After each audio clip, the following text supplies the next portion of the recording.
Tune in to Heel of the Ring podcast on the Sports Jedi Network channel. May the sports be with you. Because I am the hero the Sports Jedi deserves, but not the one it needs right now. Long live Lexus King.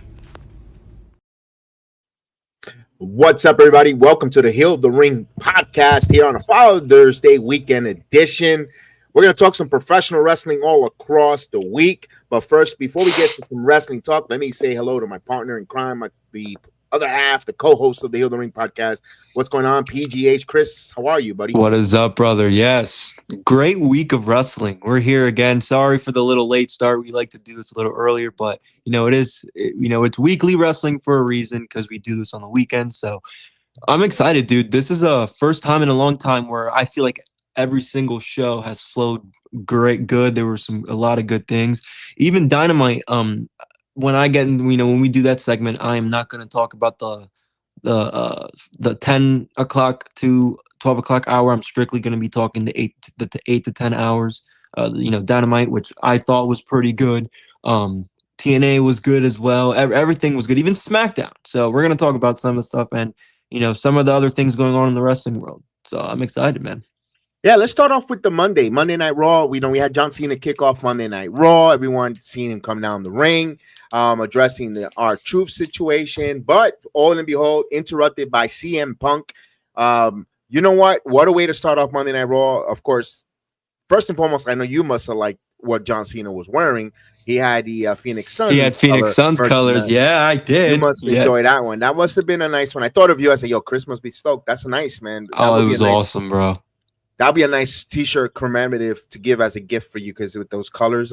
But we're getting John Cena telling CM Punk, you want a title shot? You can have it. Not tonight, but you have to follow me in a place where CM Punk for a long time said he wasn't going. He wasn't traveling. He wasn't going to go.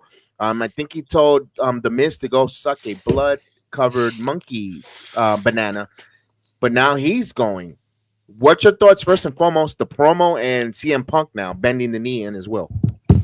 First off, it's business. I am surprised that Punk is going to have this match at Saudi. There are a lot of people, saying that Punk should have kept his word. Guys, money talks. Let's be honest here. Money talks. Saudi's going to give them a fuck ton of money to do this match out there. And I don't know why you guys are complaining.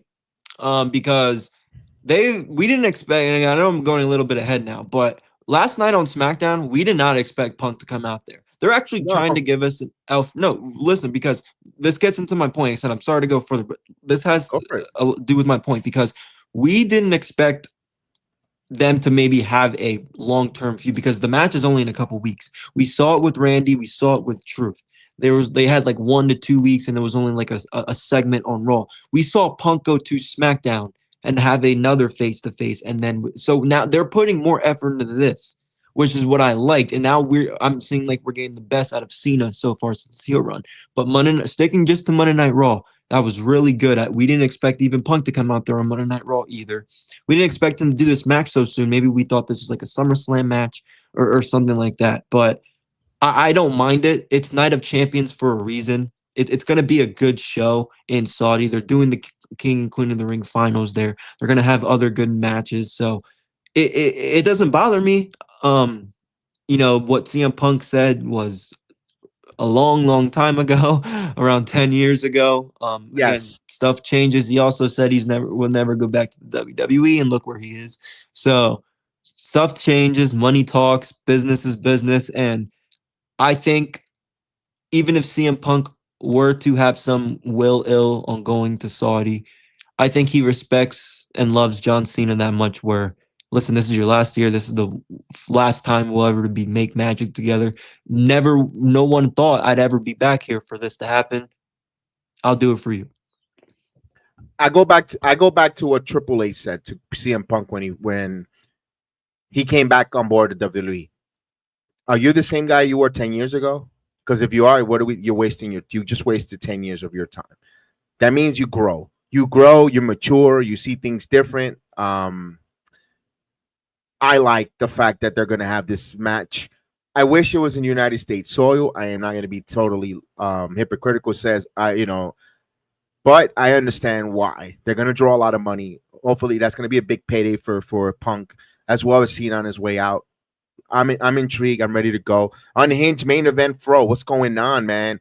Yeah. Well, let's go. I hope you're doing well. Thank you so much. As well as James Jones. What's going on, James Jones? Hope you guys are doing well. Nate Dogg is in the building. Yo, Nate Dogg. Salute to you, Nate Dogg. Salute. Shout out the chat brigade there.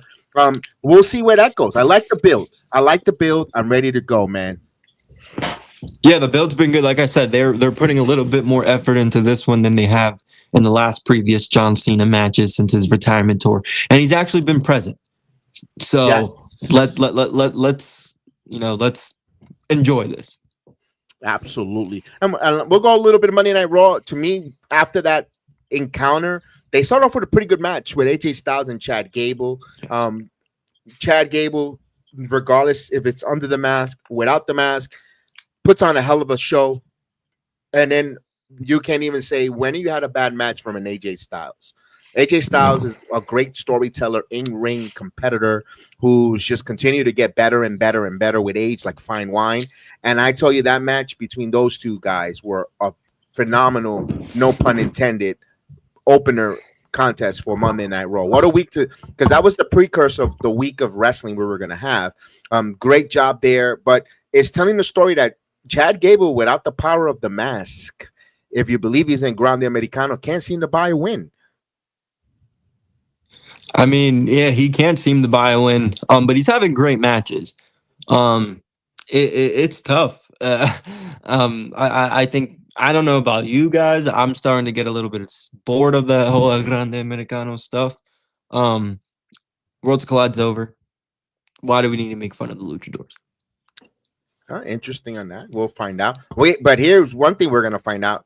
We have some qualifying matches for the Queen of the Ring tournament, Fatal 4-Way style. You're going to have Rhea Ripley, Kairi Sane, Roxanne Perez, and Liv Morgan. We already know the dislike, the discontent between Roxanne Perez and Liv Morgan. Putting there, and especially now when you have Rhea Ripley, the big obstacle course in that match. Kairi Sane, who has come back from injury on fire, getting some wins. That was those 4 women worked their ass off. Great match, storytelling match, because you saw Roxanne and Liv Morgan work together to the betterment of Judgment Day, but to get rid of Rhea Ripley, who is the threat of that Fatal 4-Way match. And I love the way they went to the finish, where Liv was in some trouble and opportunistic Roxanne Perez with the flip over with the bridge into a pin. She gets the victory. She advanced, not to the liking of Liv Morgan. The right one went over, especially those that think that Rhea Ripley gets force-fed too much to the WWE universe or always in the main scene. I like the way they were creative, how they got to that end of that match, Chris. No, I agree. There's nothing really much to complain about this one. It was good. I was shocked for the outcome, but like you said, I think the right person won. It was a good match, and I think this tournament is saving a lot of these episodes recently, and especially with like the SmackDown, these because they're good on paper, but so far, and again, the wrestling week is over, so now we know all these matches delivered. They were pretty good, so it was a good match, and I thought the right person won as well. It was shocking that Rhea didn't win, but she doesn't need to win the Queen of the Ring to get another title shot at SummerSlam. She'll have a big program with or without the title, whether it's against Jade or Charlotte, like somebody. We'll see. You also have Evolution coming up. We haven't have a match meant for the card. Only we'll find out on Tuesday that there's some implication with Evolution when it comes to NXT. But for the main roster right now, nothing has been announced or mentioned for Evolution coming up in a couple of weeks. But all in all, like I said, Rhea Ripley doesn't need to be it would have been nice, Queen of the Ring, but there would have been too much force fed for Roxanne, up and comer. The way they told the story, how she got that pin, being opportunistic, doesn't hurt any of the ladies in the match. Everything was great. It was good. I liked it. We move on to hear something else. The ladies took front and center. We heard from Becky Lynch in a wonderful promo from Becky Lynch talking about, Lyra really didn't put her over, come back out, put me over. To Lyra, who comes out all disheveled, upset before she even makes it to the ring. And by the way, that promo segment was sponsored by Milk, because Milk does a body good. And Bailey, boy, did she come out looking good. Like she's been drinking a lot of milk in catering, because she came out scrumptious. And Bailey comes out and attacks from behind Becky Lynch. And leaving Lyra confused, but Bailey has returned and she's looking for some revenge on the man, Chris. I mean, look, I did go. I went on a little rant not too long ago, a couple weeks ago. I actually been going on this rant since these mid-card titles have been announced, to where the point where it's like, you made these mid-card titles for people like Lyra to get over. Now she doesn't have it, and now it seems like it's just another feud between Bailey and Becky. However, I'll admit, this is good. I think Bailey looked great, like James just said in the chat right there. She looked good. Becky has been cutting better promos since she's come back. I mean, you got to get Bailey involved, because it makes sense for going all the way back to WrestleMania of her being pulled out. So yes. Now we know why. Again, I think a lot of the speculation of her, leaving or anything like that's out of the table now. Maybe she gets another title reign or title at the Intercontinental title, or her and Lyra get into it. There's so many ways. I feel like Lyra is that middle person. She doesn't. Obviously her feud and her problems with Becky, but there also could be a world where Lyra turns on Bailey as well. So it's it's weird. We're gonna have to keep playing out to see how it goes. But I don't mind this. Hopefully at the end game, it's for Lyra to come out on top, because this is good for her. This is good for the mid card scene. But again, we'll see. We'll see. I think, but again, not bad. Becky has been cutting the better promos since she's returned. So, I think it's not bad. It's not bad stuff. No, and also remember, they showed her fiance there was a purpose behind it. Fiance, what does that mean? They have a date set to get married. So could it be that Lyra might, has her wedding plan and going on a honeymoon for a week or two, being written off for 2 or 3 weeks? It could be a possibility. That this is not concrete evidence. I'm just speculating why she might have dropped the title, and now you insert Bailey now closer to maybe her wedding date. I don't know. We don't know that there. Speaking of weddings, I don't know if you saw the picture going around with Danilo, the referee that we call Lipstick, that wears a lot of makeup. He actually got married to a woman. And they had a wedding, and you saw Bailey there and Nia Jax and all the wrestlers there and all the pictures. So congratulations to referee Danilo, the one I call Lipstick. So he got married. Congratulations to him. And I was even shocked it was to a woman. So we'll move on. Before we move on, we get interrupted by Truth. R-Truth, aka Ron Killings, in a hot promo where put some respect on his name. He's no comedy joke. The people, we heard you. They're still going with that the people were the ones that brought R-Truth back, which I still think it's still a work. He wasn't going really anywhere. They just capitalized with another angle. That's just me. I don't care if JD calls me the geek or whatever, but I am married for 30 years, so I am no virgin, JD. So, but I still think it was a work. I don't think it was a shoot. I think they're thinking of releasing him, but they came to a contract negotiation with less money. But he goes, I'll take less money if I get so-and-so push. I think it's part of the art of the negotiations, in my opinion. But later the less, R-Truth cutting his locks. That's very important and very significant. When a person cuts his locks like that, after they grow it, that's like wow. That's like a new beginnings. Chris, your thoughts? Well, there's a lot of people saying this is the best promo he's ever cut. Yeah, you guys clearly never seen Ron Killings back in the mid-2000s. This was one of the better and best promos he's cut in a long time, because he was serious, and it's a change, and it's different. You guys never seen him like this. This was good. Again, this was great, actually. He,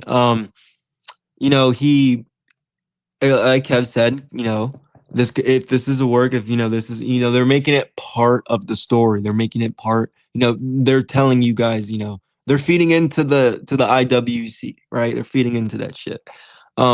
Which is good for television, because it's more relatable. And now if WWE really, they really want us to start talking now they got to start talking, because I'm just curious because now that yesterday has come and they announced him as R-Truth. Was there a slip up? Was there a change of heart? Like he does this whole promo about Ron Killings being back, this and that. But anyway, this was really good.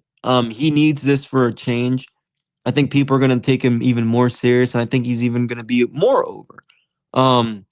Because even the people that didn't like him or didn't really care too much the fact that he was released because he was this quote unquote 53-year-old dude who was just nothing but a comedy act.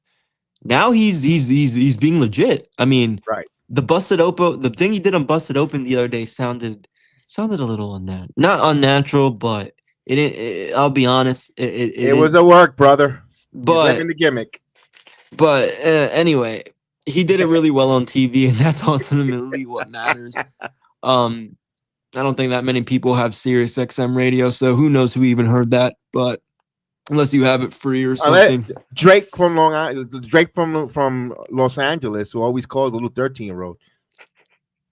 Hello, hello, Uncle Bully. Hello, Uncle Bully. Hello, Uncle Tommy. Aye. But anyway, no, this was good. I liked it. We'll see. You know, they're having a match next week with Cena, and we'll talk more about that because we didn't expect him to come out. So again, I'll say a little bit more about Ron Killings for the SmackDown segment part of the show. We'll go right into it. Or Ricky from Orlando. Oh my God, that I actually know what you're talking about. We'll move on here to Monday Night Raw. We get the other half of the King of the Ring qualifier. We got Sami Zayn, Penta, Dominic Mysterio, Braun Breaker. This match was a hell of a match. All four men worked their butts off from moments there. Braun Breaker looked like it was a Braun Breaker match to win, but until a megastar intervened in LA Knight, costing him. And Sami Zayn, the ultimate crap weasel, opportunistic little piece of Sami Zayn gets the victory and gets the win. I thought Dominic was going to go over once Braun was out, but Sami Zayn moves on into the King of the Ring. I'm not the biggest Sami Zayn fan. We all know why. I wouldn't be surprised if he wins the damn King of the Ring. I'm not surprised either. I'm not surprised now, especially. Look, I'm sorry to talk about that, but this is Monday Night Raw that we're talking about, so I'm actually going to bring this up now. Now we know why Jey Uso is the mystery opponent. Yes. Let's go right into it. Let's go. You want to get right into it because it frustrates me, Kev, that the fact that Jey Uso just lost his world title. What? Because Rikishi went on a rant and went on a rant, and now he wants better booking and more fair opportunities. So now they're listening to Rikishi. No disrespect to Rikishi. I think he's one of the best from his bloodline and his time, but. Let's be honest. Let's be real here. Come on, because he lost his world title. The ratings are down with Jey Uso as champion. Everyone's tired of Yeet.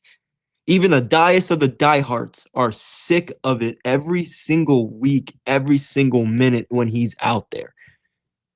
Why is Karrion Kross not in this spot?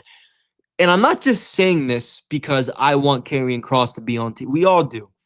Are we not just are we done? Are we blind? Are we not going to forget? Are we not going to talk about the segments that are happening with him and Sammy? You're not going to the match isn't going to happen. They're not going to build this to a match. See, I don't see Sami Zayn losing in this tournament until maybe the finals or maybe the next round he does lose. But my point is, why don't you get Karrion involved? But the thing is, what you don't want to have Karrion go out there and win a 4-way match? Is that too good for him? I think it's perfect for him because then you get to him and see. But they've been giving us that backstage, Kross needs to be there, Kev. He needs to be involved. Whoa, or somebody who. Look, I know people are talking about Ilya Dragunov, but I don't think he fits. I know how you feel about Ilya. I don't like Ilya. I know you don't. But you get my point, though. Like with Karrion, like why? Like I don't understand why Jay's the mystery opponent for next week. Here, I'm gonna have this conversation here. first and foremost, what was Jay right now? What is Jay considered right now? What do you, in terms of? He is your former world heavyweight champion. Am I correct? Yes. Former intercontinental champion. Am I correct? Yes. He deserves that spot. He earned and deserved that spot, the final spot in the King of the Ring tournament. That I'm not going to disagree or argue because he's a former world champion. You want your world champion. You want someone who's been at the top to win it. The person that really shouldn't be and should be up in arms, the dude just got here, and all he did was have a fight with Akira Tozawa. There was no way in the world Rusev should be in that tournament. It should have been Karrion Kross. Rusev, you just got here. That's cool. That's great. You just signed here, and also Aleister Black, you can make an argument for him as well. You just got here, both of you gentlemen. You take a seat back. You're not in this tournament, not now. You could go next year or anything else down the road. I think personally the mistake is on creative, and I'm sorry why people take that backlash on Jey Uso. The dude is a former world champion. Even if it was 54 days, he still was a world heavyweight champion. You have to put him in the tournament, no matter what. He just lost his title. So do you want him to have another rematch with Gunther? Or do you rather have him go in the King of the Ring? You want another shot at the title, win the tournament. Show us you're the best of the best to go back after the ring general. Because if you get another rematch, you're like, oh, another rematch? Like we said when we heard Gunther wanted to have that rematch with Jey Uso on the 9th, this Monday that we're talking about. So I understand. I want Karrion Kross in the King of the Ring. Yes, he should have been over Rusev. No way, Rusev. I don't care how great or how much people are going to say they're going to slap meat between Sheamus and Rusev. Then make it a one-off. Make it a grudge match one-off on Monday Night Raw, where it's going to lead to some series or whatever the case is, not for the King of the Ring tournament. You could have had Karrion Kross. You could have had the best of both worlds, in my opinion, but they wanted to go that route. But I don't get the hatred or the dislike of Jey Uso. The only negativity that I had, or something that was a disconnect for me with Jey Uso, and I'll say it again, and I'll say it, and I'll repeat it again, was on that Friday Night SmackDown when he was teaming up with Cody, and Cody was in the ring with all three members of Paul Heyman's alliance, with Seth, Braun, Brunson, even Heyman, and he was too busy yeeting instead of getting his ass down there to be by Cody's side before getting his ass beat, or could have gotten his ass beat. He didn't get his ass beat, but Jay was waiting. Wait a minute, I got to yeet. I got to pick up this kid, and we have to do the yeet. That wasn't the time for it. That's the only disconnect I have with Jey Uso. That's it. Other than that, I'm all right. There's a time and place for yeeting. I don't mind him being in the King of Ring tournament too much. I think he's in it for long-term booking. I don't think he's gonna get another title shot at Gunther down the line, God forbid. I don't think he's gonna fight John Cena. I truly think I just think he's in this I think something, I don't know what, something's gonna happen, and then it's gonna further a story or something for him going into SummerSlam. Now that he's not the world champion, because again, reports and all that, if they're true, whatever, which I thought this was gonna happen this Monday, but I guess Bill Goldberg's going to be in the building next Monday. So, for them doing that, I've been saying this for months that it was going to happen. I just thought it was going to happen the night that I thought Gunther was going to have it, and then we're going to go off air with Goldberg, whatever. But we didn't. So if this happens, I mean, we know what's next for Gunther, but we know Gunther's going to win. I don't see them playing hot potato between the titles, because obviously we know Seth has the Money in the Bank. He's going to get it too. So this is just something to get Jay long-term booking, which is all right. What if I tell you? What if I see this? Because WWE, there's nothing wrong with this. Me personally, wouldn't bother me. Jay wants his rematch clause. This Monday coming up to and Gunther says no for this Monday, but then they get another one for the following week. Jay versus Gunther, third match. This time Jay wins. This time because of a Goldberg situation. Then you could set up Goldberg and Gunther without a title. Jay gets his title back, but he has the title on Money in the Bank. He's actually in the Money in the Bank tournament with the World Heavyweight title, which is unprecedented because they didn't expect that. Then let's say he wins that Fatal 4-Way, because it looks like Jay is going to win that Fatal 4-Way, and he has that opportunity to advance. If you could have Rollins cash in the Night of Champ, or Sami Zayn and versus Jey Uso, which they've been teasing back and forth, where might take Sammy to the brink of turning heel. I don't know. I think they got something up their sleeve. They got something up their sleeve, guys, because I didn't expect. And by the way, what a hell of a match. Let's talk about that main event between Gunther and Jey Uso. That was a great main event. Other than the commercial placement to interrupt it, it was a freaking good match because they made you. You know what they made? You know what their match did? They made you believe in the sleeper hold. Both guys took opportunities to put sleeper hold on one another, and that's how Gunther won his title back on that, and so did Jey in WrestleMania. That's telling you, you know what? In the world of MMA, you don't see people fall asleep. The minute that door's choke or that door's hold is on, they're tapping. It takes minutes. I liked a little bit of realism with that hold in when it comes to professional wrestling. At any time, it's not that old fake stuff that Adrian Adonis used to do, and he used to rap and yoke your head around, and then you had the 1, the 2, and oh no, and you no. The choke hold, when they once applied correctly, either doors choke, rear naked choke, or anyone, it's a move that you know immediately you're going to tap out, you're going to pass out. I like the fact the title was changed that route, and the match was great.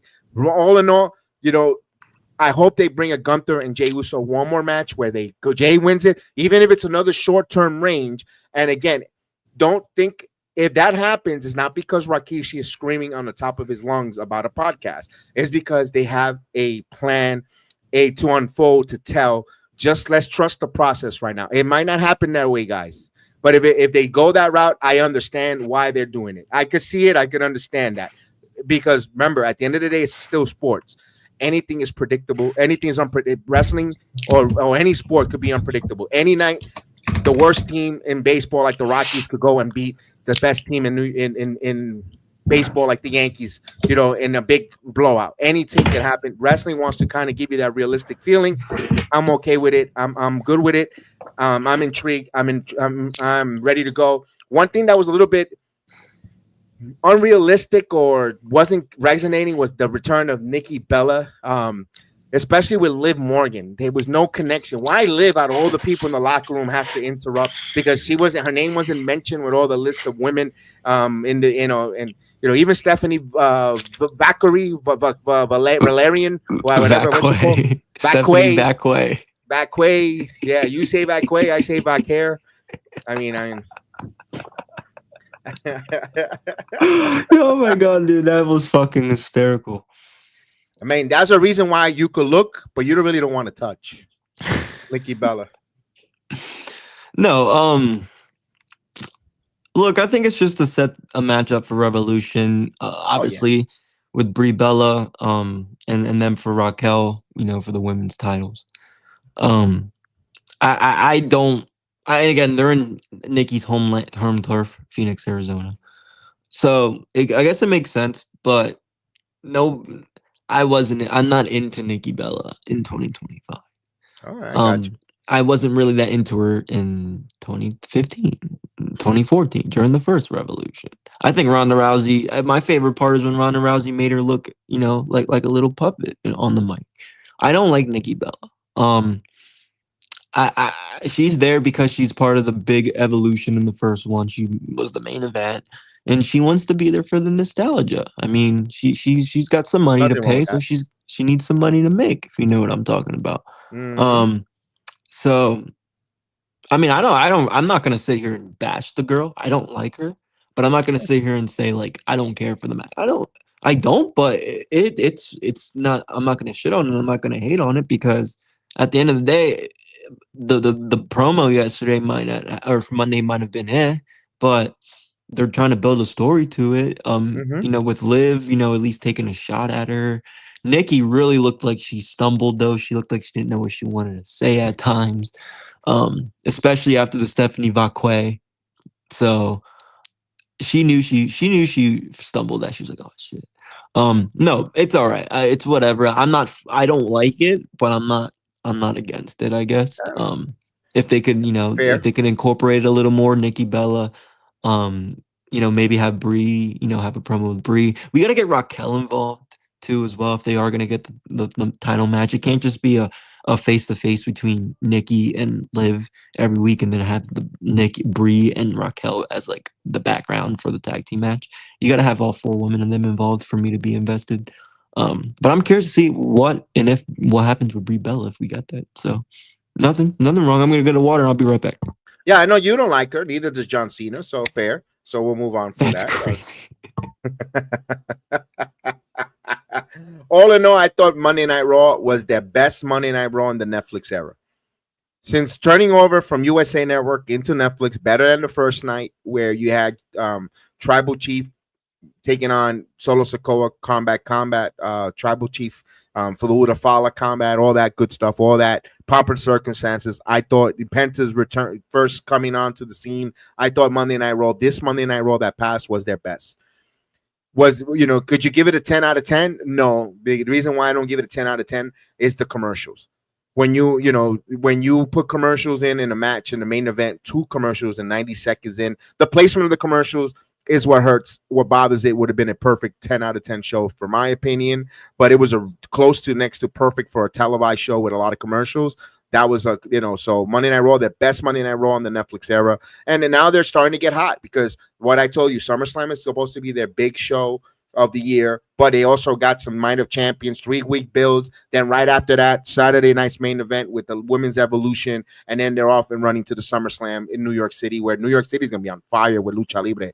Wrestling is going to be on fire in New York City. I mean, my goodness. Oh, yeah. SummerSlam. You got the Fanatics kicking off next week. So all the meet and greets and all that. Look, the $300 for 20 seconds, man.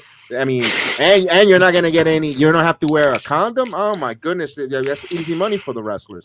I mean, my goodness. It's going to be a fun. New York's going to have some fun wrestling, man. And and then they got can't wait to be a part of Arena. it soon. The UBS Arena for Slammiversary coming up there and up there, and all the independent shows, and then SummerSlam right after that. So New York City metropolitan area is going to be a hotbed for Lucha Libre in the month of July. When the weather gets hot, the wrestling turns up in New York City. So that's going to be a good one. Let's go into Let's go to NXT. Let's go to NXT. Which NXT was. I didn't enjoy it. It was one of the rare off weeks. Yep. That's a good way to say it. There was nothing really. I don't think there's anything to talk about really, other than the fact that Blake Monroe is now in NXT. I'm not gonna sit here and say I hate the name. I think it's very different from Mariah or anything Mariah related, but I'm not gonna hate it. You're on fire because we see it, with Ricky Saints, Ricky Starks. We see it with a lot of people, Lexus King, Jacob or Jeff Cobb. There are people that are changing their name, and it happens. We'll see. We'll see how. I don't know how it fits. Monroe's really weird. People are calling it like a Temu Tony Storm or which it did look like for a second they were mocking it, but I don't know. It was a Sabrina Carpenter. It was a Sabrina Carpenter type of thing. Exactly. That's a great way to put it. Sabrina Carpenter.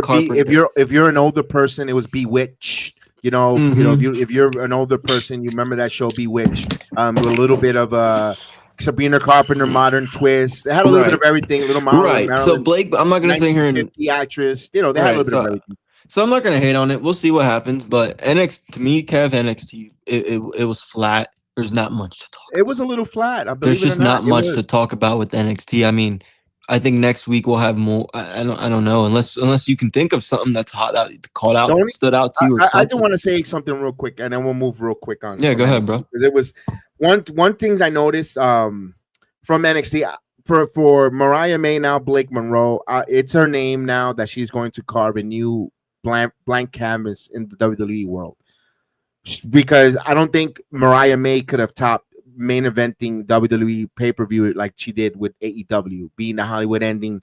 That's that story that's going to stay in the annals of All Elite Wrestling's archives. She wants to do a new storyline, a new chapter, or a new book, and that's, to me, that's the Blake Monroe story. And I think that's the way I see it. I perceive it. Also, she's going to make a ton of money on merchandise. Maybe she had to pay some of that money for, licensing fee to Mariah May name that's probably still owned under the Khan, AEW Corporation, whatever that's called. And maybe, a clean slate, not bad. And she also, Blake is from her niece's name. And of course, Monroe from Marilyn Monroe. So Blake Monroe, she combined them in together, like Ricky Saints got inspiration from Ricky Saints, Ricky's first name, and Saints from his favorite football team. I know one guy here. If he was in a wrestler right now, he'd probably be Chris Steeler. I know that. I know that for a fact. So that is a pretty fucking dope name, whoever that would be. Yeah, see, I love it. I love that there, and we'll go on here. One thing I noticed that I was a little concerned on the match though, and Ethan Page and Sean Legacy was a good match. It was a good match for an opener, but we don't know too much of Sean Legacy, and unfortunately, some people might have gotten lost or not paid attention to this match. But what Ethan Page does, it makes anyone shine as a heel for a babyface. So I thought that was a great match there. One thing I did not was concerned. Did they make the right decision in letting Jakara Jackson release her from Lash Legend? The finisher that Lash put on Ren Sinclair had me worried. It wasn't the crisp. It wasn't the greatest. It looked a little bit and Lash is really imposing, but as a tag team. She's got to show us a little more as a singles individual. She's charismatic. She has she fits the whole it factor, but the finishing and a little bit of her in-ring, a little quickness in her in-ring is what's lacking from her. Doesn't mean she can't improve. I think she will. I seen her from the very first, from when she was 2.0, now there. But I thought, to me, as of right now, I don't want to label her or put her in a box. She's a very, very impressive tag team wrestler. Now, singling here, I hope they made the right mistake. I hope Lash doesn't take a step back or takes a step back. Oh, she keeps going forward, leaps forward. Oh, that's just a little small stumbling block. And we got to get Ren Sinclair a push. Stop jobbing her out. She's part of the No Quarter Catch Club. The girl works her ass off on the indies before coming to the WWE. The girl could work. The girl has a look. She also has a nice factor. She looks like she's very quiet, but just because doesn't hurt her. Don't hurt her because of her quiet. Don't make her a good hand in wrestling. Push Ren Sinclair, please, on the mid-card titles. You got that Women's United, the Women's North American. Give her a look and a push. I think she's got it, a Nick factor. Don't have her waste her talents. They're jobbing and doing the work, the good hands for others. Here's a match: JC Jane and Laney Rain. This match should have been on Level Up, not even Evolve. Seriously, this was a terrible match. And I love NXT. I've seen JC Jane. Who doesn't want to see Jasmine Nix? I think she's the most beautiful talent in NXT. But I thought this whole match stunk. I had no connection. It wasn't that. Why did she get a title match? Why? Because she came in and she yeehaw over the top, over the barricade. No, I didn't like it. I didn't like it. I'm sorry. I hate to sound critical. I love NXT, but that was not the right place at the right time. That should have been in Lakeland last night or tonight. The way they're gonna have it, not on my television, brother. Tony D'Angelo, Luca Crucifino with High Rise. There's a story there. Does the Don trust Luca? The match, another one. It felt like I was spinning my wheels. Could we already get to the climax already with this? All right, the family's in dissension. Could we just get to the end game of it? That's the way I felt. But I am going to go with this one. I loved the main of this Obafemi and Jasper Troy. Main event was phenomenal. I thought Jasper Troy was going to take the title off of Obafemi. There was a spot where the referee really should have went down for 3, and he said it was a kick out when no shoulders was. It made the television, made the referee look like an Adrian Butler, like a fool, like a buffoon. He should have just went with the 3 count and ended it there. I don't know if that was a mistake on Jasper Troy or the referee. I don't know what it was, but all in all, doesn't take away from a hell of a match. Jasper Troy has an it factor. I don't know how the hell they're going to bring that match back, but I could see Jasper Troy becoming champion. I think they rushed Jasper Troy to Obafemi immediately. They should have built Jasper Troy to just do rock shot and beat people. Even if he beat TNT, both of them, and make him look like a monster before he gets to Obafemi in a couple of months, Chris. That's what I got. I agree. I agree. And all in all, it was Matt. Now let's go to Wednesday night. We had the summer blockbuster where I had the privilege to be backstage with Chris. We watched it off air. Kev finally watched the Dynamite with me, guys. And we saw an opener where it was given to the fans. If you're going to invest 4 hours of your time on a Wednesday night, I'm going to start it off with something that's going to intrigue you and hopefully set the tone to sit and watch and enjoy the product. You had Will Hairspray taking on Swerve Strickland, Will Ospreay, but I like to call him Hairspray. And that match, Chris, I'm gonna give the mic to you because that's your cup of coffee. And you know what? It was a very entertaining match. So yes, like Kev said, me and Kev watched this backstage, and I was popped. I was on my feet the entire time. It was really, really back and forth. You know, they shook hands in the beginning of the match. They started, you know, doing some slow head scissor movements. You know, then they started, you know, some Hurricane Rana, some body slams, and then they went back into the slow, you know, arm locks, head locks type of thing. And it was really good because, and I said this off Kevin. I know this isn't Kev's cup of coffee, but I think you could agree, you know, for a match where people expect flippy, fly, they took their time. They started off with that, yes, to get the tone of the match, but then they kept going. You had Nana getting the crowd going up. You had Ospreay going up with the arm lock. Like, they did it, and then they kept going. Like, I thought the pace of the match for these two, for it being an AEW match with Ospreay and Swerve, I thought the pacing was good. I enjoyed the pacing. And I know a lot of people, let's just get to the result, because I know a lot of people aren't thrilled with a 30-minute time limit. I don't mind it because I don't think these two, Will Ospreay, these guys aren't fighting each other because they hate each other. These guys are fighting each other because Swerve and Hangman hate each other. Ospreay and Hangman just had a match. The story here is that Will Ospreay is trying to get Swerve on the same page as Hangman and him because they both want to get the AEW title away from Moxley and bring it back to quote-unquote AEW. Swerve can't do that because, you know, Hangman's burned his house, which is understandable. So Ospreay's saying, okay, like, if I'm just gonna have to beat it out of you. This wasn't a match for anybody to win. This was two guys who were settling their differences. They just wanted to fight, Kev. They just wanted to fight. I don't really think it mattered who won. I don't think these guys were saying, I'm gonna beat you. No, it was the fact that they're gonna beat, you know, he wanted to beat the sense out of Swerve. So I don't mind the 30-minute time draw. I think the 30-minute time draw actually makes perfect sense for the match, Kev. I agree with 30-minute time limit draw because what did I say about Monday Night Raw with the doors choke, with the sleeper hold? It's some realism. People tap immediately. In combat sports, you have your occasional draw. They just, you know, in a judging, and this isn't, wrestling's not being a judging system. I get it. It's not a point system either. But there is something called draws. And there's time limits in combat sports. Time limits. Yes, it is. And that's what it was here. Yeah. Yes, absolutely. Also, in your international game, soccer, football, they have draws. They celebrate it, but you know, that's another story for another day. They had a time limit draw. They wanted to start the match for an extra few minutes, but the shenanigans started. The Death Riders, you know, adding to the fuel of the fire because now your enemy of your enemy now is my friend. Yes, and now the Young Bucks come out. You know, now that it was a good angle. You know, when you see the Young Bucks come out there after the match, and you see Ospreay take the kick, you know, saving Swerve. I think now that was a great angle because Will. Now you see the respect that Will has for Swerve. I think next week on Wednesday you're gonna see like, wow, like you really you did that for me. Like, I gotta help you beat the Young Bucks. Like, we gotta take them out. So I don't like that. I would have personally liked the Swerve and Ospreay to at All In with the build because of what we didn't get last year.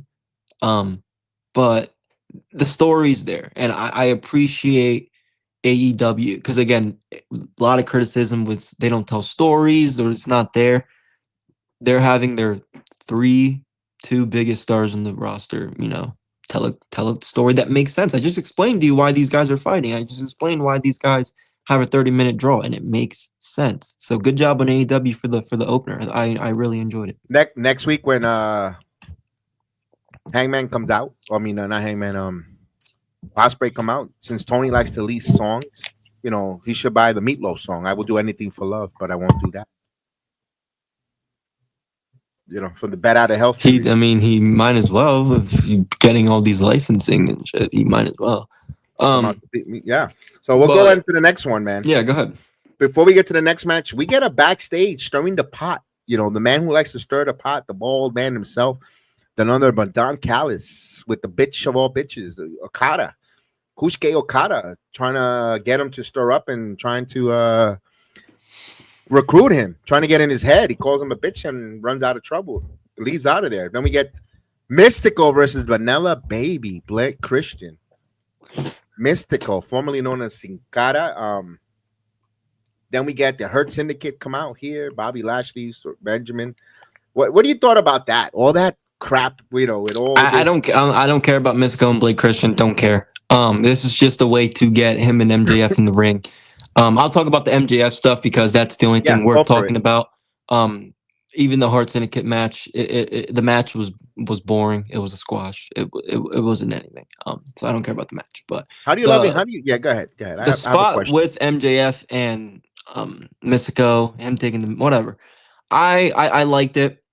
MJF's kind of with the American gimmick. You know, they're going to Mexico, and look what's going on in the world right now, guys. Again, we're not gonna. I don't want to bring that, but let's just take a look for a second because wrestling, we love the realism, and we love, you know, they're taking what's going on right now and using it into their stories because they're going to Mexico. So it's MJF. So, and he's had this gimmick before going down there. So they're capitalizing on real life, current events, current times, and making a story out of it, which is okay. I think him calling "You'll Always Be," you know, that little whatever Sin Cara. It was all right, cheap heat. It's okay. I don't know why MJF at the end of the day is aligning himself with the Hurt Syndicate. He doesn't need to be involved in that. I don't care about anybody else in that match. So let me ask this. It's going to be now what? Almost more than 6 months to 8. How do you like in the Hurt Syndicate? It's weird.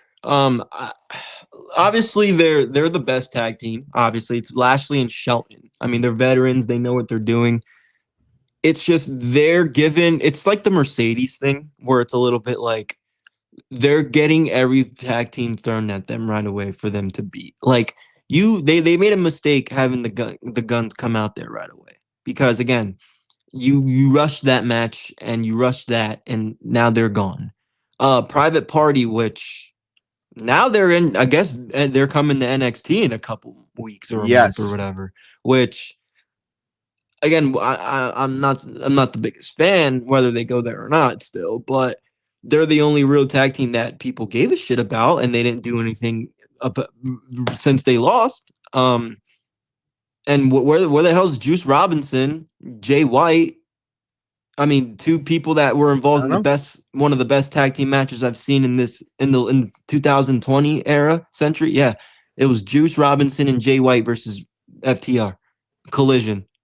In the third week of Collision, that was probably the best tag team, 2 out of 3 tag team match I've ever seen, ever, or at least in the 2020s. And where are they at?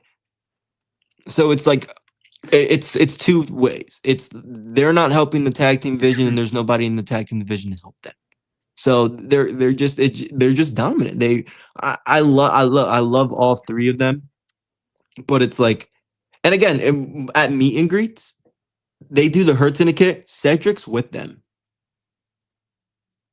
for meet and greets. Like Cedric's there, like he's so he's probably gonna. It's not an AEW sponsor. It's not an AEW sponsor, absolutely, but he's with them. So if again, I believe he's going to TNA too. I'm not going to be surprised there. But if he shows up in All Elite Wrestling, don't also be surprised. But I'm just saying, like, they're not. Again, I just don't know how long we hurt people. Hurt people. It was like I just don't know how long that can go. They're boring, Chris. I you know what, Kev? It sucks to say it, but I'm going to have to agree with you on that one. There was a big pomp and circumstances. Well, the WWE fumbled. No, WWE knew what they were doing. They're boring. There's nothing there. Shelton Benjamin is a charisma vacuum. Bobby Ashley, he's just ashy more than trashy. He sucks. He looks like a specimen. He could kick anyone's ass. Okay, but tell me a story in the ring. He can't go on the microphone. The only one that brings him any levity or any interest is MVP. But then MVP tends to go a little bit off the rails, a little bit with he just doesn't know can't help himself with his big mouth. Outside of becomes nuclear toxic talking, and he gets his group in trouble. Give it another. There's going to be the point where the fans are going to turn on them because they're hijacking the tag team division, which is dead right now, and that's going to happen. I agree. I ultimately agree. And it's not, the Booker gave him the title, put him on there, they didn't build them. You're correct. But then it's up to the talent that holds the title to elevate the title, elevate their opponents, elevate the storyline. And I don't think the Hurt Syndicate has done it. They're fiddling around with MJF. I think it just made MJF look even more chumpier, more dumber. It's just not hitting. It's not resonating. So MJF should be conquering the world for that world heavyweight title, regardless of which way he could go. And he should be in that scenery, not playing around. Would you want to be my friends? Would you want to be my black friends? That's what it felt like. Seriously. And come on, we're in 2025. If you're not friends with, you can't make friends with anyone, regardless of the creed, color, or something's wrong with you. Seriously. It's just, I don't know. Just me. But we'll see where that goes. All in all, it's good to see Ty Mello and Anna Jay back, taking on Penelope Ford and Megan Bayne, but that was a little bit of a sloppy match. The ladies, it was very sloppy. That was sloppy, but sloppy. We know you could do better for the ladies, especially Megan Bayne and Penelope Ford. It was just a little sloppiness. It is what it is. From there on out, I tapped out because it was one of the rare nights for me to go to sleep. I know Fletcher versus Bowen with Daddy Ass, Kyle Fletcher assisted by Lance Archer out of all people. I'll be honest, I didn't see the last 2 hours because I'm not wasting my time on that shit. Let me ask this. We're gonna leave this. We're gonna move to Thursday. Let me ask this question though. There's been a lot of reports there. Tekla versus Queen Amidala, where Amidala loses by the death trap submission to the tap out, but Queen Amidala after the match stormed out, where didn't sell the injury or the submission, left very abruptly and very irate. Is there something to see there, or is there she's just green that didn't know how to really sell the injury to stay there like, I got submitted? Your thoughts? There's a lot of rounds on the internet with that. That's a tough one. I don't know. I don't know what's going on with Queen Amidala. I'll be 100% honest with you. She did look frustrated. Maybe she got hit. Maybe she's tired of, why did I have to put her over when I should be being over? Maybe it's some backstage. I don't know. I don't know, but she didn't look happy. Spider, whatever her name was, she kind of looked like, what the hell? Like, she kind of looked like confused, like, what's going on? Like, are you okay? Like, did I do something? Whatever. But yeah, it's interesting. Nothing really much else to talk about. I thought the contract signing at the end with Okada and Omega, I thought that was a big waste of time. Honestly, they excited me a little. They unveiled the new title. What are your thoughts on that? What is it called? The unified title. All right. Now this is listen. Whether people on the internet, and you know who you are, want a JD from New York, when you're talking about, first off, you said the titles needed. Everyone knows these titles need to be unified. Oh, but why didn't they use the WWE, or why didn't they just make it the Intercontinental Championship? Why isn't it called the AEW Intercontinental Championship? Buddy, there's a something out there in the world. It's called trademark. And the name Intercontinental Championship is trademarked by the World Wrestling Entertainment. So that's out of the picture. I don't know how hard is that for you to fucking understand. Hey, Chris, the unified titles. Now, the only argument you can make is what titles are you unifying? Whatever. Okay. But it's you are unifying titles. You are. I mean, it might not be the best name in the world, but you are unifying titles. You can't use the Intercontinental title. And I personally see, in my opinion, what fucked up is he should have never had the Continental title to begin with. It was just a bullshit to give it to you know who. And he's so you shouldn't have even had that title to begin with. I'm not going to go on a rant about him. If you know, you know. But it's one of those things where that title shouldn't have been a thing. And so it's hard, but at the end of the day, it's the contract signing itself sucked, but the title's okay, and I don't think it looks bad either. But yeah, we'll move on if you want. Look, hey, people say, why don't they call it? Because it's trademark. Well, guess what? I'm going to start a new opening. It's going to be called the best of the best, the best of the best. I mean, maybe he likes it. Maybe I'll put that song on. WWE. I guess Netflix is making a show now called Tuesday Night Titans. Oh God, there you go. So I guess everybody's taking a little bit from something anyway. So I guess. I mean, we get a lot of stuff stolen from me all the time too. Oh, all the time. Yeah, because I'm the only one that says yeah, them too.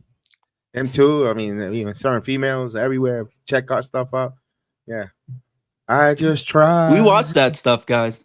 We watch. We know who you are. We know who you are. Dream matches that I've said on the show with the actual talent. With the actual talent, yeah. So yeah. Copy and paste our show. Copy and pasting the word to the T. Yeah. So. I'm the only one that says it's not my cup. It's not my cup of coffee, but someone else was using that. Usually it's a cup of tea, but I want to be different. But they use the cup of coffee. Give the credit. Just say, hey, we heard from the Sports Jedi Network. They heal the ring. Those guys, they're doing something. Yeah, give us the credit. All right, let's go into Impact. Talk about credit here. Impact, although it was a tape show, I thought it was a real good, strong one. Yes. Really good one. Santino Marella kicks off the show. So coming out, he's still the director of authority.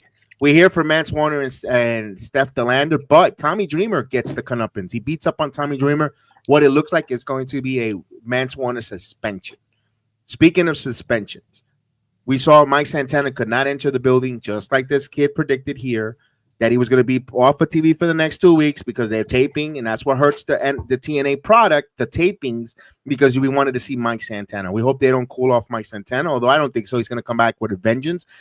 He won't be on TV for the next 2 weeks because he has been suspended for putting his hands on the medic against all odds when he was being checked out.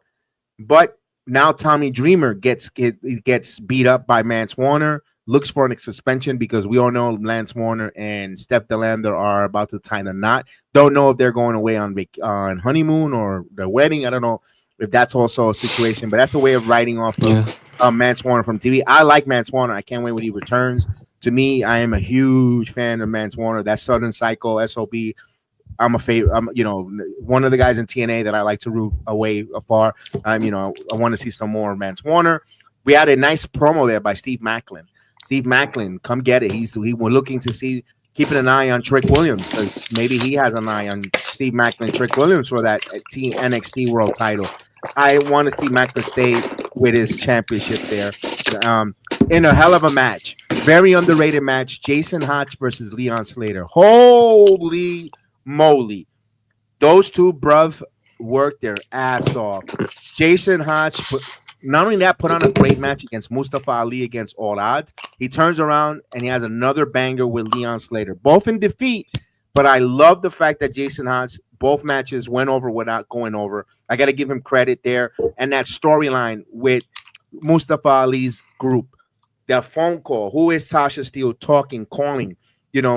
Could it be a Cedric Alexander? People have been reporting. Could it be who? Could it be? So forth. Another person. I don't know. Only time will tell for Tasha Steele and that group with Mustafa Ali. This is a concept, Chris, that they've done it before, but I didn't remember it or I didn't see it. I saw it for the first time ever and I loved it. TNA, when it comes to Ultimate Weapon, Open MX matches, now the 8-4-1 match, I loved it. The concept of the 8-4-1, you have 4-on-4, 8 women. The group of the 4 wins on the 4-on-4. Now it turns into a fatal 4-way until you have a winner. I loved it. This was great. Yes. All in all, it was different. It's really different from what you see too. That's what I like about TNA. Yeah, that's what I'll talk a little bit about the show. The show was it was good. It's not much to talk about. Obviously, it's taped. We kind of knew some of the things going in. Not new, but had ideas that they happened. TNA, again, like Kev said, that match it's really good. I like the way they did that because it's different. You don't see those type of matches, and now these women have to get along to try to win together, and then it's a free for all. So it's different. It makes you wonder who's gonna win. Makes you just wonder what's gonna happen. It makes you want to pay attention. So I like that. With Mike Santana, yes, we know he's getting he got rode off. He wasn't allowed in. Busy guy. He had his things going on. He'll be back in time for Slammiversary. I think TNA's in a good spot. They just had a big show, so we didn't expect this episode of the Tape Impact to be as up or anything crazy. I liked First Class. It was still really good though. I enjoyed First Class coming out there with Casey and AJ. It was good. It was good stuff. Good card. Good flow. Again, the commercials. I like how they do the commercials. Now I'm waiting for them to go live, which hopefully they do one of the Pittsburgh tapings. Hopefully is live. I don't think so. I don't think confirmed. So. They're both are going to be taped. They're both taped. Yeah. Okay. Yeah. So we'll see it. But their next live is going to be after the UBS Arena, the Thursday from Rhode Island. From Rhode Island, from the University of Rhode Island, that's going to be their next live on Thursday night on there for them. But here's the one thing I wanted to talk about, like you mentioned, Killer Kelly comes out the winner.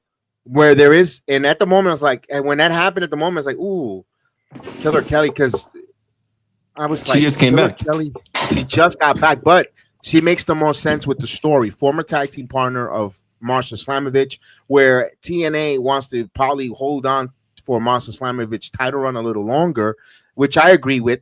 You put Killer Kelly, you could tell a story, former tag team partners. She went away, of course, on her maternity leave. I don't know if they're going to add that to the story, whatever the case is, but there's story, there's history there. I appreciate it where Killer Kelly wins the way she won it. I was like, okay, I'm not, you don't want to rush Indy Hartwell on there. So, Jody Threat just split away from the tag team.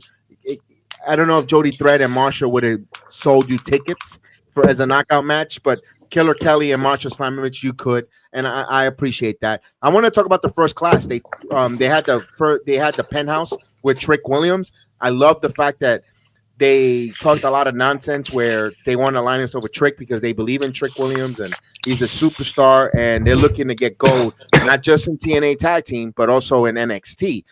Could Casey Navarro and AJ Francis capture the first titles of NXT for the TNA brand? I won't be surprised if Hank. I wouldn't be surprised. I know you said that. I wouldn't be surprised. Excuse me. I wouldn't be surprised. It'd actually be pretty cool too. I would love to see Casey Navarro with NXT tag team title around his waist. That'd be cool. And AJ Francis return. I would love that. That would be a great moment for them. But we'll find out. And also Trick, little concern with Mike Santana. So at least they gave me some concern, some alleviation that Mike Santana is not out of the world title picture yet. There's still hope for him at the UBS Arena. We're hoping that that's where it is. Mike Santana versus Trick Williams, UBS Arena in his home backyard in the New York City metropolitan area in Queens, Long Island, Elmont.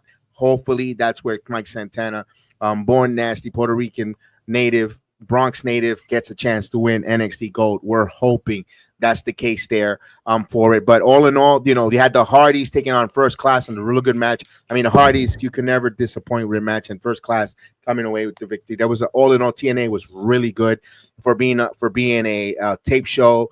They continue to deliver each and every week. One more taping from Phoenix, Arizona, and then they'll go to Pittsburgh for this upcoming Friday and Saturday weekend there. Great job there by TNA. Getting us captivated. Again, one thing that hurts TNA is the television taping. They're 2 weeks in advance, 2 weeks behind. Hurts with NXT is live, and you want to, and with titles being from different companies, from different wrestlers, it's a little tricky. Also, note Adriana Grace has finished up her time in TNA, so she won't be coming back on TNA TV for a little bit. So that time, the liaison is going to be off of a TNA television for a while, which I thought it was a good thing for her because she got microphone television time. And she was with her dad. That was cool. That was cool. So now I guess they have a program for her in NXT where she's going to be more enhanced there, less time in TNA. So that was I'll see how that coming goes. out situation there. Let's go to Friday Night SmackDown, Friday the 13th version of Friday Night from Lexington, Kentucky. We have some Money in the Bank matches. All in all, great job for it was 3 hours of, and you know what? It was very entertaining for quite some time for the WWE brand on SmackDown, because we always complain about it, man. We wish this was 2 hours. And this was good. This was yeah, it was really good. Well, and of course, John Cena again is set to make an appearance there. He comes out in his Kentucky inspired gear, blue and white. I like that blue. That Kentucky blue is always a favorite color. All in all, we get let's talk about the qualifying match. You had this first one, LA Knight, Randy Orton, Carmelo Hayes, and Aleister Black. That match was awesome. Randy Orton, the way he worked, Carmelo Hayes shelled out well. Even Aleister Black, LA Knight looked so strong. I love how they got the finish because Carmelo hits that frog splash and Randy Orton hits him with the RKO for the pin. I love how they got there. We also saw Braun Breaker, Brunson Reed, show up and show out and attack. It was good storytelling. The right guy went over. You want Randy Orton. He went to the finals last year, the King of the Ring. It's believable. It makes sense for him to win that match. All in all, I love that storytelling. Great job there. Before I get back to the John Cena promo and talking about Punk, Truth, but did you like the victory there for Randy Orton? Yeah. I eventually think at some point we're gonna get to Randy Orton versus Cody Rhodes. This could be the way there.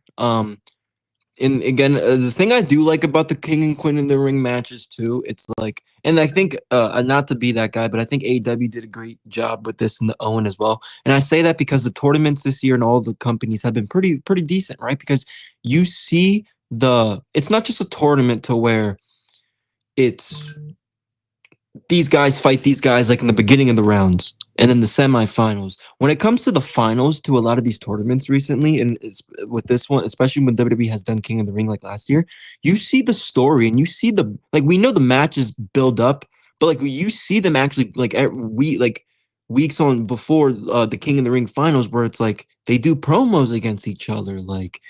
And again, it doesn't have to be for a title because if these two guys fight in the finals for the men's tournament, the winner gets to fight John Cena for what could potentially be his last ever match. So there's something really good going on here with not just the King of the Ring tournament format. Winner gets a title at SummerSlam and all that, but they do a good job of making the finals feel important. They build up, they do stories, they have promo battles.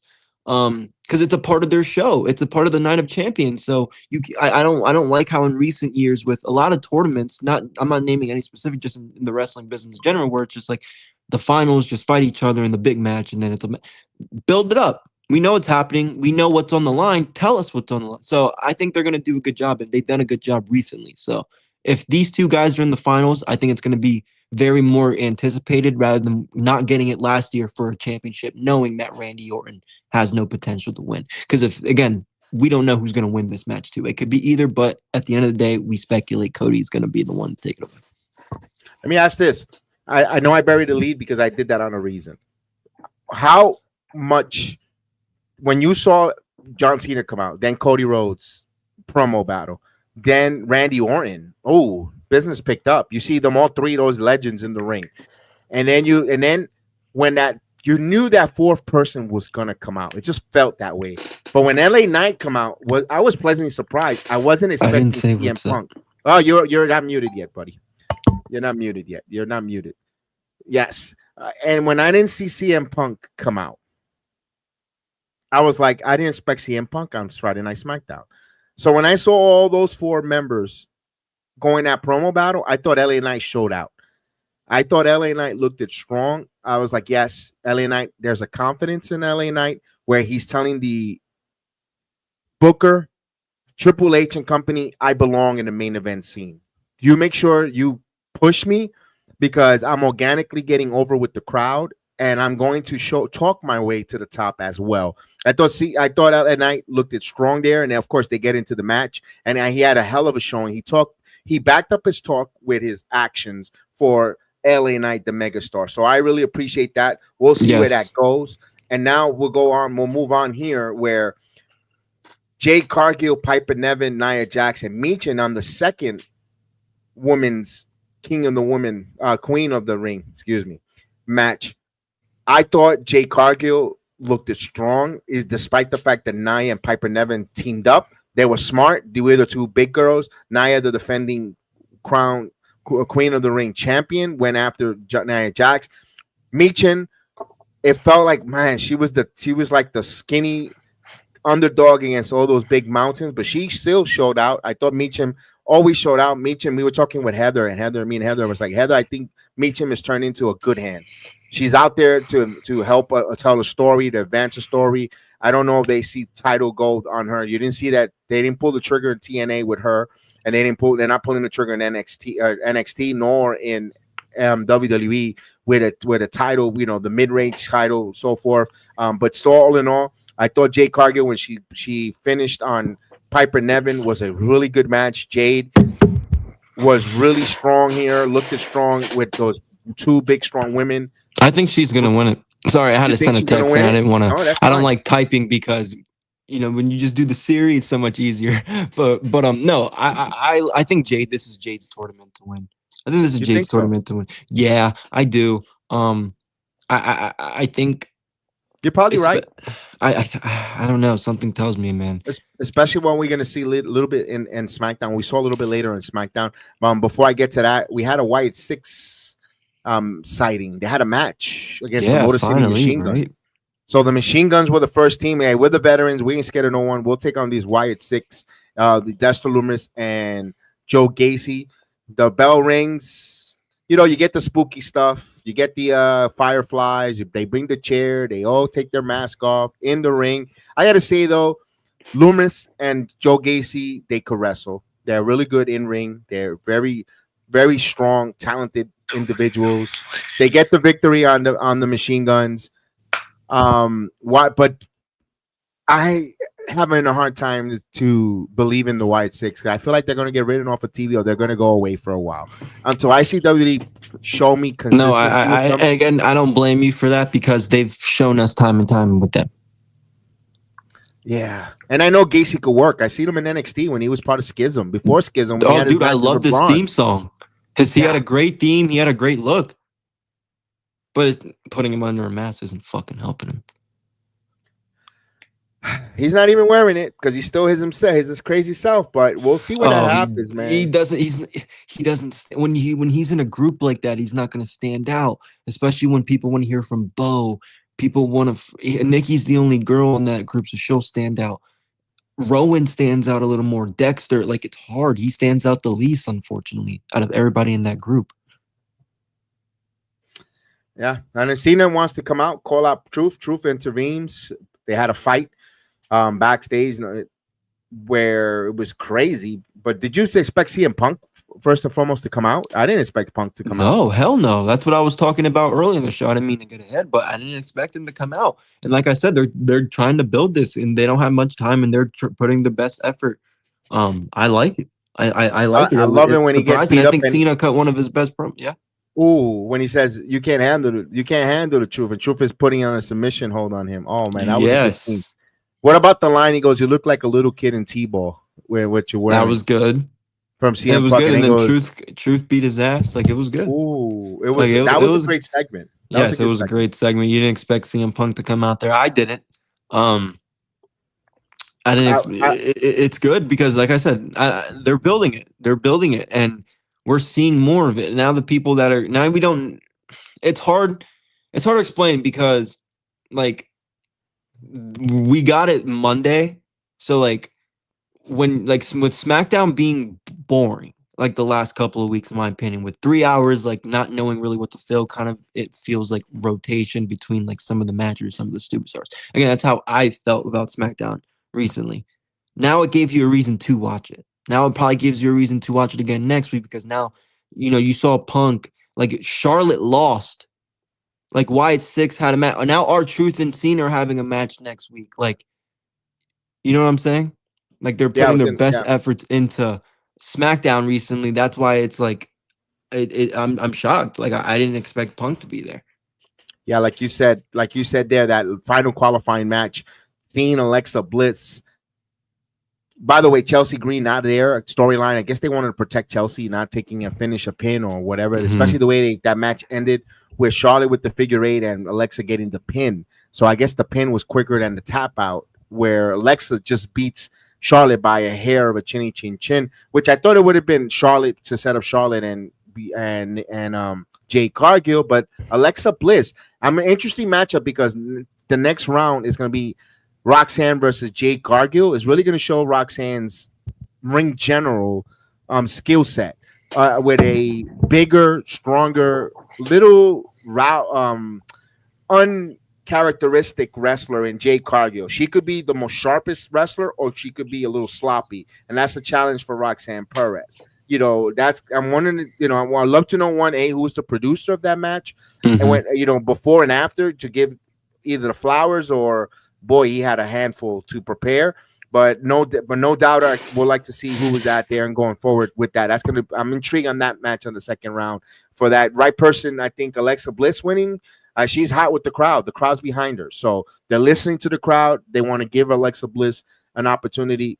I'm okay with that. Charlotte didn't get forced. We saw a backstage with Tiffany Stratton and Naomi. Naomi cut promo where time is kicking up all in the ring, where Nia attacks Tiffany Stratton.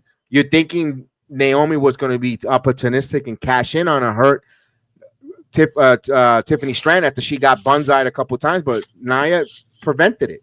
No, she's mine. So I like what they're having there right now. Maybe Saturday night's main event or Evolution, Nia Jax, Tiffany Stratton. Maybe that's something they tease down the road. Who knows? We'll see on that there. We'll go into the main event, although John Cena looks like a arguing umpire with a manager to an umpire with Nick Aldis. They had him muted, but it felt like an old-time manager umpires argument where he's going to get R-Truth next week on a match. So we got Cena versus Truth on Friday Night SmackDown. We'll go to the main event, the final leg of the tournament. Cody Rhodes, Damian Priest, Shinsuke Nakamura, Andrade, all four men went over. Nakamura, one of his best matches of 2025 in that, and I thought Andrade showed out. A very entertaining match. And Cody didn't do much, but at the end, come out the end after the Slim Jim table, my ad, gets the victory. He moves on, but I got to give credit to everyone else in the match, Chris. Yeah, the match was pretty good. We know how Cody Rhodes is going to win. Obviously, this is kind of his tournament to win. But it was a good main event. It was a good match. Cody wrestling on SmackDown is always good. I'm not that big of a fan of him, but he's a big talent. He's the biggest talent in that company, so it's good to see him wrestle on Friday free television. But it was a good match. Again, like you said with Andrade, he's been having good showings recently. He had a good showing at Money in the Bank. He had a good qualifying match in a triple threat to go to the Money in the Bank. So he's been all right.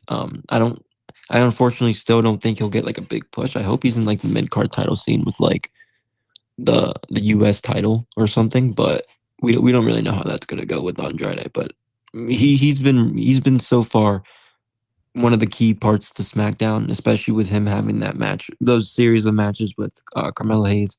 So I hope he gets some type of mid-card title push. Again, collaborating with AAA. Now you can have like Mr. Iguana or something up with him. So we'll see. I was gonna make a prediction. If WWE for SummerSlam is going to incorporate AAA talent, I wouldn't be surprised if we see Andrade win the the World Heavyweight Champion that Vikingo had, the Triple Mania title. I wouldn't be surprised if Andrade wins that at SummerSlam. Yeah, I wouldn't be surprised either. So I wouldn't be surprised either. I would agree with that. I would agree with that. We just gotta see how he gets there. We'll see. Hopefully he gets matches on SmackDown, wins them, doesn't get buried after this. But he's got some momentum. It might be a little momentum, but it's some momentum. So they got to capitalize on the Andrade momentum currently right now. But all in all, SmackDown was very good, very entertaining. The 3 hours did go really fast. Sometimes it's like, oh, could this finish? Because I want to go get some sleep. But no, it was really good. It was very entertaining. It was strong. And that's what we got this week. No news and notes to report other than the slow week of wrestling. But it was good. It was good wrestling too. So not much to critique either, man. No, Private Party heading out the door of AEW supposedly. Warlord made his name come up with Camille. Mr. Pectoro, part of the American Gladiators with the Miz. So they're going to be working the American Gladiators. I don't know what does that do with wrestling contracts or what's the case there. I don't think anyone cares, dude. That's all. That's how it goes. But TV time for those wrestlers on the American Gladiators is good to see. So with that said, we're gonna say good Saturday night to everyone. Don't forget, we got an interview Monday from Puerto Rico Zone, from the most dangerous man from Espiritu Professional Wrestling, Reckless Harry Williams will be joining me 5 o'clock, and then we have some more, of course, on Wednesday and Thursday. Check it out. We got some ladies from South Texas. So we got Laredo, Hidden Gem from Laredo, Texas joining us, of course. And we can't wait to talk to the ladies and find out their story, their journey, and what makes Harry Williams reckless. So I can't wait to have a conversation with him as we continue to interview more and more independent wrestlers. We're going to continue to ring, and we're trying to go and expand on other wrestlers and more all over across the globe, because we want to hear their story. We want to know what made them fall in love with professional wrestling the way we love to watch it.